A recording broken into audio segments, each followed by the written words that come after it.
Educação, palavra que tem origem no latim e transporta diferentes significados. Escolhemos um, educere, traduzindo, conduzir para fora de. Nesse contexto, educação revela-se dinâmico. É um caminho, um itinerário que leva o sujeito de um lugar para outro. Nesse sentido, educar é movimento constante. Educar, estudar. Estudar não é um ato de consumir ideias, mas de criá-las e recriá-las. Educar, estudar, ocupar o espaço da escola. A escola tem que ser um espaço para todos. A democratização da escola é tarefa que ultrapassa grupos pequenos, por mais valorosos que eles sejam. A democratização da escola depende de todos aqueles, de todas aquelas, primeiro, que fazem a escola por dentro. Mas a democratização da escola depende também dos entornos da escola. Quer dizer, depende da comunidade local em que a escola se situa, depende da vizinhança, depende da participação efetiva de todos os que estão dentro da escola e fora da escola.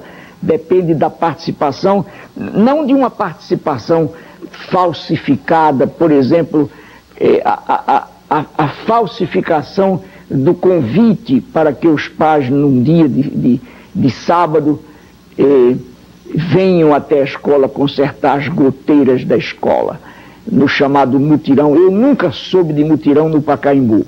Que os pais ajudem o trato da escola, tá ok, mas reduzir isso à participação, ou reduzir a participação das famílias ao conserto da escola que cabe ao Estado fazer, não. A real participação está em quando os pais, e já começam a fazer isso, interferem na própria gestão da política educacional e decidem sobre os gastos das escolas, o que vale dizer, interferem na orçamentação da escola. Assim se faz a democracia dentro da escola. A escola como espaço de ensinar e aprender. Não existe escola sem a figura do professor, da professora. Algumas entidades dizem que a culpa da má qualidade do ensino é por grande parte dos professores. O que você acha disso? Olha, eu não tenho noção clara sobre isso. Eu acredito sim que o Estado faliu o ensino público. Foi a única não, né? Teve outras, mas essa privatização foi silenciosa, não houve leilão. E eu entendo que o Estado quebrou o ensino público e, assim, eu não sei se o professor teria uma responsabilidade. Eu acho que vários profissionais de talento acabaram abandonando a magistratura, né? Por conta dessa indiferença do Estado. Quer dizer, eu acho que o Estado quebrou, né, a educação aqui em São Paulo, principalmente. Eu acho errado, porque eu acho que é todo um processo, assim, desde a situação que estão as escolas hoje, que mais parece um presídio do que um lugar legal para se estudar, né, até a própria formação dos professores, até o próprio salário, até as próprias condições de carga horária, que também é bem difícil. Então é todo um processo, não é só os professores. A minha mãe, inclusive, era professora e ela não queria que eu seguisse esse caminho. Eu não quero que meus filhos também sigam, não. Por quê? Porque é uma vida muito sofrida, né? Só se houver alguma mudança radical aí para que eles possam ter uma condição de trabalho melhor. Hoje em dia é muito arriscado até ser professor. Ensino de qualidade tem a ver com a implantação de políticas públicas. Algumas políticas têm vindo já de algum tempo, delegacias de mulheres, abrigos, não é? No caso de mulheres já agredidas. Naturalmente que esses equipamentos ainda são insuficientes para o tamanho do fenômeno do qual estamos adiante, que temos em frente, né? Mas não podemos resumir, eu só queria chamar a atenção nesse ponto, não podemos resumir a Lei Maria da Penha como uma única medida, vamos dizer, voltada para essa questão. Criada em 2006, a Lei Maria da Penha protege as mulheres da violência doméstica e representa um avanço na legislação brasileira. Entre as inovações legais está a definição do que é violência doméstica, incluindo não apenas as agressões físicas e sexuais, mas também as psicológicas, morais e patrimoniais. Não há mais a opção de os agressores pagarem a pena somente com cestas básicas ou multas. A pena é de 3 meses a 3 anos de prisão e pode ser aumentada em 1/3 se a violência for cometida contra mulheres com deficiência. Impossibilidade da vítima retirar a queixa de agressão, a menos que isso seja feito perante o juiz, em audiência marcada exclusivamente com esse fim. A obrigatoriedade do agressor comparecer a programa de recuperação e reeducação. As escolas, o espaço escolar, debater essas questões que a gente vê que estão presentes na realidade deles, seria muito importante. Acredito que uma das políticas públicas talvez mais importantes e preventivas a médio prazo. O governo diz que não. Os professores dizem que depende. Afinal, professor gosta ou não gosta de ser avaliado? Não existe um caminho único para se proceder à avaliação.